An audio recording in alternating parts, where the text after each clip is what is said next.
నాగన్పల్లి గ్రామంలో అసైన్డ్ భూమి అయితే రామోజీ ఫిల్మ్ సిటీ వాళ్ళు దాన్ని ఆక్రమించి మొత్తం ఫిల్మ్ సిటీని అంతా వేసేస్తే 5,000 మంది జనాన్ని కూడగొట్టి బుల్డోజర్లు పెట్టి వాళ్ళకి సంబంధించినవన్నింటినీ కూడా కూలగొట్టి 1,500 మంది పేదలకు అందులో పట్టాలు ఇప్పించారు. 2007లో తర్వాత మన పేదవాళ్లకు భూములు అసైన్డ్ భూములు ఇచ్చిన తర్వాత ఈ గిరీష్ సంఘి అనే అతను మీరు కొంగర కళాన్ మీరు మన కలెక్టర్ ఆఫీస్ దగ్గర పోయినరు కదా, ఆ దగ్గర పట్ల 370 ఎకరాల్లో అసైన్డ్ భూములు పట్టాలు ఇస్తే వాటన్నిటిని కూడా వీళ్ళే అడ్డికి పావుషేరు కొని ఆక్రమించి పెద్ద పెద్ద గోడలు కడితే ఆ భూముల మీదకి మేము పోతున్నామంటే 7 పోలీస్ పికెట్లు పెట్టి ఈ అడవి పందులు దూరేటటువంటి అడవుల్లో నుంచి 100 మందిని పోయి ఆ భూమిని పేదలందరికీ కూడా ఒప్పజెప్పినాం. తర్వాత రాచకొండ గుట్టలు తెలుసు కదా మీ అందరికీ, రాచకొండ గుట్టలు అందులో కూడా ఉన్నది మన లంబాడీలు. ఈ అసైన్డ్ భూములు సుమారు ఒక 4,000 ఎకరాలు రామలింగరాజు అడ్డికి పావుషేరు కొని మన వాళ్లకు భూములు లేకుండా చేస్తే అసైన్డ్ చట్టం ప్రకారం ఎవరికైతే పట్టా ఇచ్చిండ్రో వాళ్ళకే ఆ భూములు దక్కాలి, ఇతరులకు దక్కొద్దు అనే దాని మీద కొన్ని వేల మందిని కూడగొట్టి మొత్తం 4,000 ఎకరాల భూములన్నింటినీ కూడా మళ్ళా మన పేదవాళ్ళకే ఒప్పచెప్పినాం.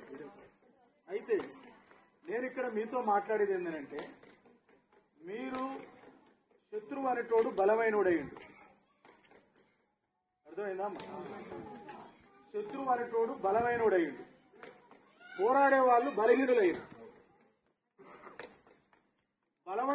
బలవంతులతో కొట్లాడేటప్పుడు మనం అందరం కూడా ఐక్యంగా ఉండాలి, తెలివిగా వ్యవహరించాలి. మన కొన్ని పావురాలు ఏం చేస్తాయంటే మేత ఉంది కదా అని మేయడానికి పోతాయి. ఈ వేటగాడు ఏం చేస్తాడంటే పావురాల మీద వలేస్తాడు. ఈ వలేస్తే అప్పుడు పావురాలన్నీ ఇక వలేసిండు కదా, ఇక మన సాగు తథ్యమైపోయింది, మనం ఏం చేయలేము అని పావురాలన్నీ కొట్టుకు మిట్టులాడుతున్నాయి. అప్పుడు అందులో ఉన్న ఒక పావురం ఏం చేసిందంటే వాని వల పెద్దగా మనం ఏమి ఆందోళన పడాల్సిన అవసరం లేదు, ఒక్కరమైతే అందులోనే ఉంటాం, 10 మంది అయితే దాన్ని మోయడం కష్టం, కానీ 20-30 పావురాల మీద వాడు వలేసిండు.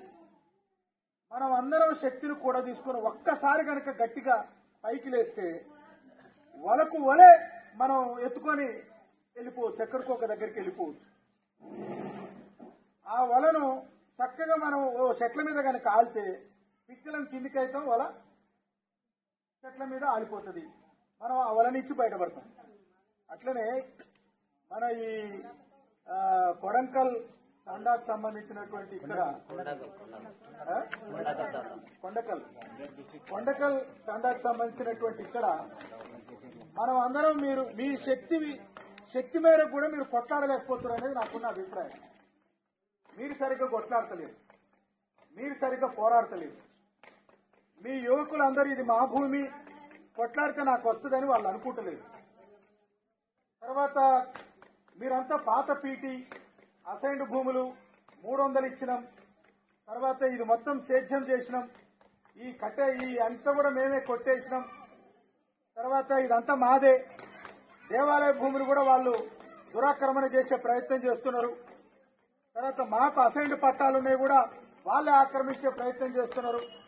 ఎప్పుడో పాతకాలం నాటి ఆ భూసీలింగ్ చట్టానికి సంబంధించింది అవన్నీ కూడా తీసి వాళ్ళు దొంగ పట్టాలు చేసుకొని ఈ కంపెనీలకు అమ్మేసి వాళ్ళందరూ వచ్చి నానా ఇబ్బంది పెడుతున్నారు అనేటటువంటి పద్ధతుల్లో మనం మాట్లాడుతున్నాం. ఈ రకంగా మాట్లాడుకోవడం కరెక్ట్ కాదనేది నాకున్న అభిప్రాయం. మనం ఎట్లా మాట్లాడాలి?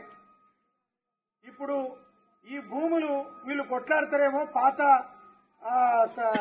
పాత సర్వే నెంబర్లు, పాత పేపర్లు ఇవన్నీ తీసుకొని కనుక వీళ్ళు కొట్లాడితే అసలు ఆ సర్వే నెంబరు భూమే అక్కడ లేదయా, 372, 73, 80, 85 మీరు అన్ని అనేక రకాల సర్వే నెంబర్లు చెప్పారు. అసలు రెవెన్యూ రికార్డుల్లో 300 అనేటటువంటిది లేదు, 600 నుంచి స్టార్ట్ అయింది. ఇప్పుడు మీరు ఎక్కడెక్కడైతే మాది అని మీరు చెప్తున్నారో ఆ భూములన్నీ కూడా సర్వే నెంబర్లు మారిపోయినాయి, రెవెన్యూ ఆఫీసులు మారిపోయినాయి, జిల్లాలు కూడా మార్చేసిండ్రు వాళ్ళు. రోడ్డుకు దగ్గర ఉన్నాయి విలువైన భూములు కాబట్టి వాటన్నిటి కూడా మార్చేసిండ్రు. ఇప్పుడు లీగల్ గా మనం కొట్లాడనీకే ఎటువంటి రైట్స్ హక్కులు లేకుండా వాళ్ళు చేసిండ్రు. ఒకటే ఒకటి ఉంది హక్కు మనకు. ఏం హక్కు ఉందనంటే ఈ భూముల చుట్టూరా ఒక తండా ఉంది. తండా లోపల మనుషులు ఉన్నాం. మనం ఇక్కడ జీవిస్తుంటేనే రికార్డులు మారిపోయినాయి. మనం ఇక్కడ ఉంటుండగానే దొరలంతా భూములన్నింటి కూడా వాళ్ళ పేర్ల మీద రాసుకున్నారు. ఇక్కడ మనం కదులాడుతుంటేనే ఈ భూమి మాది అని అనుకుంటుంటేనే వాళ్ళంతా వేరే కంపెనీలకు అమ్మేసిండ్రు. ఈ భూమి మాదే, దీని మీద హక్కు మాదే అని మనం అనుకుంటుంటేనే మన 300 రూపాయల పేపర్లు, మన పీటీ పేపర్లు, మన అసైన్డ్ పట్టాలు ఇవన్నీ కూడా మాకున్నాయి అని అనుకుంటుంటేనే కంటైనర్లు వచ్చినాయి, బౌన్సర్లు వచ్చిండ్రు, రౌడీలు వచ్చిండ్రు, గుండాలు వచ్చిండ్రు, ఇది మా భూమి అంటున్నారు. అందుకని ఇక్కడ మీరు ఒక టెంట్ వేసి కొట్లాడుతున్నారు. ఈ కొట్లాడటం అనేది దీనివల్ల మనకు భూములు వస్తాయా? ఇది ఎంతమంది లోపలికి పోతుంది? ఆడ ఎంతమంది కూర్చుంటున్నారు? ఆ వచ్చిన విలేకరులంతా ఏమిడికి వస్తున్నారు, ఏమిడికి పోతున్నారు? ఈ పార్టీలన్నీ ఏమిడికి మనల్ని బలపరుస్తున్నాయి? వాళ్ళు ఎంత దూరం దాకా దీన్ని కొట్లాడి మనల్ని ఈ భూములు దక్కేదాకా తీసుకుపోతారు? వాళ్ళు తీసుకుపోతారని నాకు నమ్మకం లేదు. మీరు కొట్లాట కూడా సరిపోయే కొట్లాట కాదు. ఎందుకంటే నేను సాక్షిగా మీ ముందర చెప్పదలుచుకున్నా. తర్వాత